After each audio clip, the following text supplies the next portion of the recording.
তার নাকটা ছিল খাড়া, নাকের ছিদ্রগুলো ছিল ছোট ছোট, নাকের নিচে ছিল সরু চিকন গোঁফ, গোঁফের নিচেই সেই গোলাপি রঙের ঠোঁট।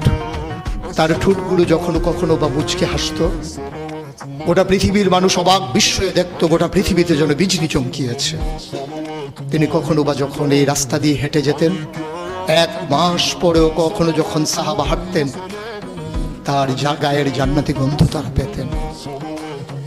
মায়েরা উম্মাহাতুল মুমিনিন যারা, তারা নবীর যখন কখনো এই ঘামে ভেজা শরীর নিয়ে ঘরে ঢুকতেন, কপালের ভিতরে মুক্তোর দানার মতো ঘামগুলো যখন জমে থাকতো, মায়েরা ছোট্ট শিশি খুঁজে সেই ঘামগুলো শিশিতে ভরে জমা রেখে দিতেন, কখনো বা ঈদে কোনো অনুষ্ঠানে যেন আদর হিসেবে ব্যবহার করতে পারে।